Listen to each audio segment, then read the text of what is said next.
Last time we looked at an overview of Sartre's version of existentialism, a kind of philosophy that emphasized the human condition.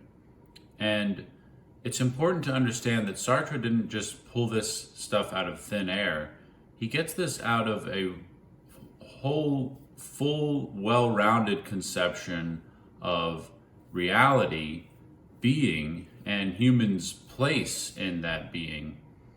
In particular, human consciousness and how human consciousness relates to the world around it.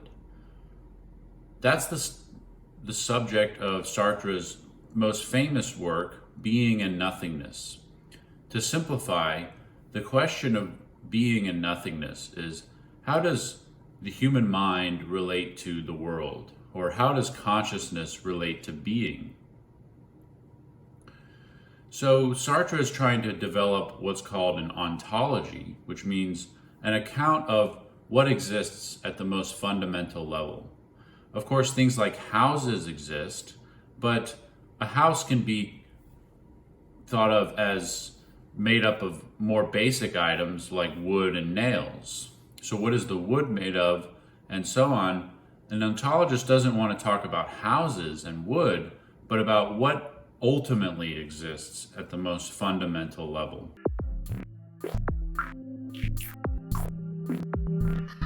So we saw some of the most important aspects of existentialism, and now we want to delve into the details. Why does the human condition exist in the way it does? Sartre has an explanation for that, and it comes down to what being is and how consciousness relates to being. So central to Sartre's existentialism is the study of consciousness. And in particular, Sartre uses a phenomenological approach. So we need to talk a little bit about what phenomenology is. Phenomenology is the study of the structures of consciousness as experienced from the first-person point of view. So we can contrast phenomenology with neuroscience. Neuroscience also studies consciousness, but it studies it from a third person rather than a first person point of view. Now, of all the things that we encounter, consciousness is special because we experience it through this first person perspective. It has this essentially first person character. We experience, each of us, our own consciousness, and we do so from a first person point of view. Moreover, it's within this first-person point of view that we encounter everything else. So in some sense, consciousness is the ground for our experience of everything else. So where a neuroscientist would say study the brain and look at images of the brain to determine which parts of the brain are active during which types of conscious experience, the phenomenologist wants to go straight to the conscious experience and ask, what is it like to have those experiences? So a neuroscientist might ask, what region of the brain is lighting up when we have an experience of seeing color? But of course, the neuroscientist's own experience of looking at those brain scans happens through the neuroscientist's first-person point of view. So that's not to say that neuroscience isn't an important way of studying consciousness. It is. But it's just to say that there's two domains here.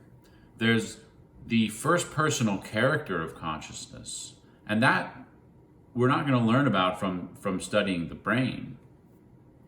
Rather, we have to just go into the experience itself and look at what it's like. And that's what phenomenology does.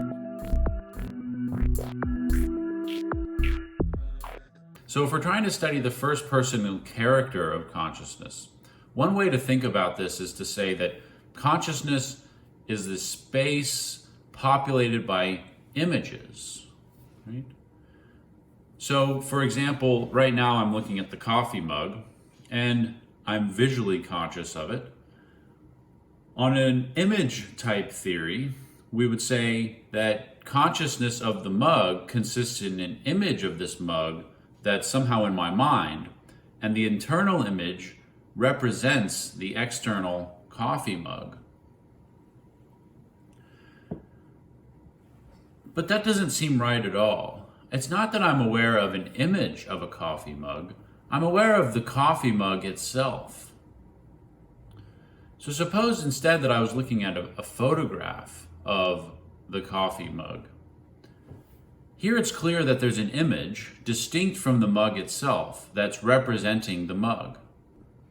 In art, there's a famous image, a famous painting called The Treachery of Images that plays on this idea. In the painting, a pipe is displayed, and underneath it says in French, "This is not a pipe." Well, the idea here is an image of something is not the thing.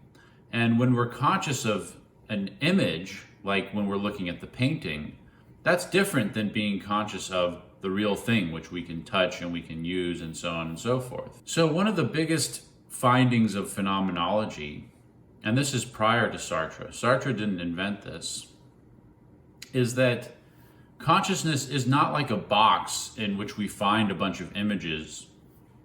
Now that might sound kind of obvious in some sense, that consciousness isn't like a box where we find a bunch of things inside. But once we reject that image theory of consciousness, we find that it's not so easy to see what to replace it with. There's a whole lot of philosophical puzzles, and phenomenology has set out to sort of try to solve this. What exactly is this first personal character? How is it that we have a particular subjective perspective on the mug, yet we see the objective mug itself? Now, on one hand, consciousness is very mysterious in this way. But in another sense, consciousness isn't mysterious at all. After all, it's the most familiar thing. It's the thing that we all experience first and foremost. So Husserl is the founder of phenomenology, and you'll notice Sartre mentions Husserl quite a bit. Husserl had argued that what we need to do to study the first personal character of consciousness is get rid of all of these pre-existing theories that we're already biased towards and just describe how consciousness seems to us rather than to try to explain it. It's too hasty to try to explain something that we don't even have a good grasp on from a descriptive point of view. So phenomenology emphasizes describing the way consciousness appears to us. And that's a large part of what Sartre is doing in Being and Nothingness. He's taking descriptions of conscious experience, which he's very gifted at doing as a literary writer, and drawing philosophical distinctions from those descriptions.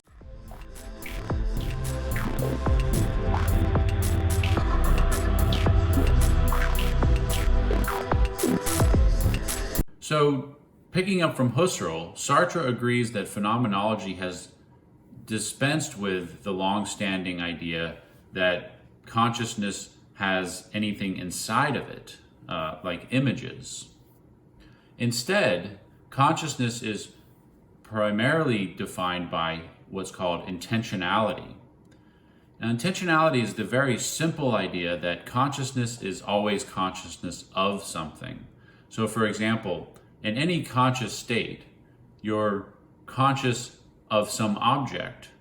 In perception, you're conscious of the thing you're perceiving. In thought, you're conscious of, say you're thinking 2 + 2 = 4, well, you're conscious of 2 and 2 and 4 and so on. When you're imagining something, you're conscious of, say, an imagined mythical creature.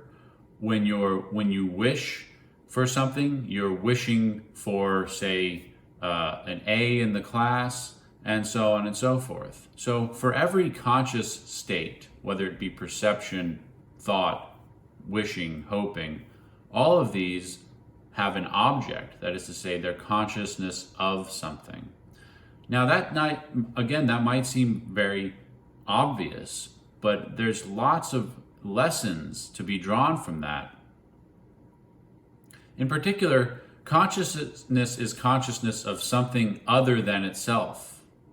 So when I'm visually perceiving the coffee mug is not my consciousness. So what I'm conscious of is something outside of consciousness. So in this way, consciousness is always correlated with the outside world. It's not consciousness of itself, but consciousness of the world.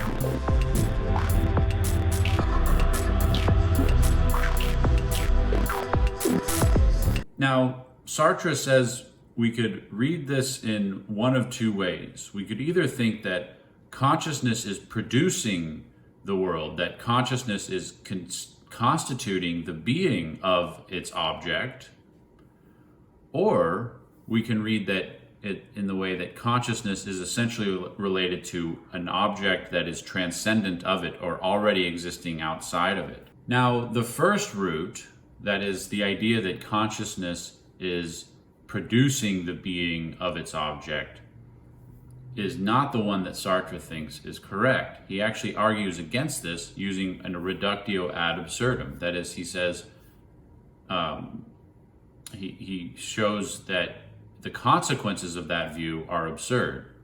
Now, we don't need to go into detail on his argument from that, but essentially what he says is, if it's true that consciousness is producing the being of its object, then what's happening is being is coming from non-being, and that can't happen. That's an absurd result for Sartre. So he says it must be that consciousness is supported by a being which is not itself.